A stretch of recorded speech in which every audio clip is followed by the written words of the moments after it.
Las golondrinas de Kabul. La película nos cuenta la historia de Mohsen y Sunaira, una pareja de enamorados que esperan un futuro mejor en medio de una realidad caótica, llena de violencia y miseria causada por el régimen talibán, quienes en 1996 tomaron el poder de su ciudad, Kabul, Afganistán, que fue devastada por la guerra civil.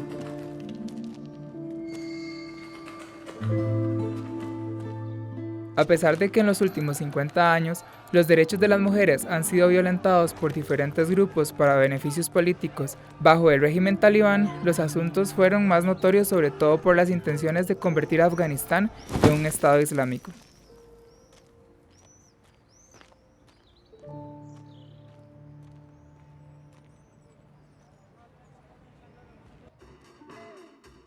Así es como Sunaira, quien representa a las mujeres que están en contra del régimen, sufre solamente por el crimen de haber nacido mujer. El uso de la Sharia como ley ocasionó que las mujeres y niñas tuvieran prohibido estudiar, trabajar, salir de la casa sin un hombre a cargo, no podían mostrar su piel en público, el acceso a servicios de salud dependía del estatus social de su esposo, no podían ni siquiera involucrarse en política o hablar públicamente, entre otros. Las mujeres básicamente eran invisibles en la vida pública, prisioneras en sus casas, como Sunaira.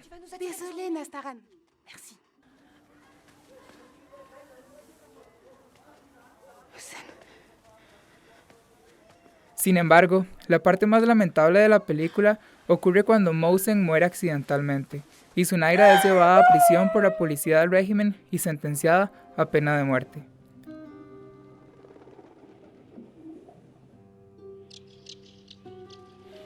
Atik, quien es el encargado de la vigilancia de la prisión, se interesa por Sunaira y decide investigar las causas de la muerte de su amado. Mientras Atik intenta buscar justicia para Sunaira en los tribunales que la condenaron a muerte, no obtiene resultado alguno. Podemos ver cómo las mujeres eran vistas como inferiores y discriminadas. Finalmente, Atik y Musarat, su esposa, quien sufre de cáncer terminal, deciden ayudar a Sunaira. Musarat planea entregar su vida para poder salvar a Sunaira.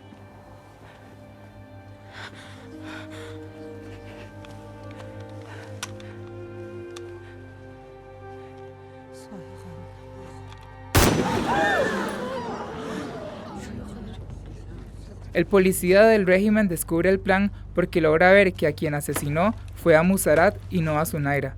Por esto, asesina también a Atik.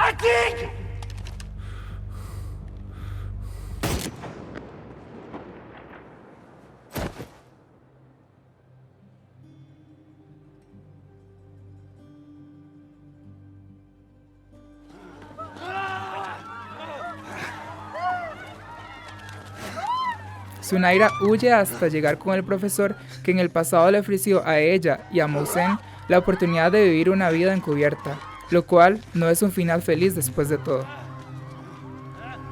La película no solo nos permite conocer las atrocidades que enfrentaron las mujeres durante este régimen, sino que también nos permite reflexionar sobre la realidad que viven millones de mujeres hoy en día alrededor del mundo, con el resurgimiento de regímenes totalitarios, extremistas y terroristas. Asegurar que la Declaración Universal de los Derechos Humanos llegue a todas las personas en todos los lugares aprovechando la era digital es solo el primer paso para construir un mundo mejor.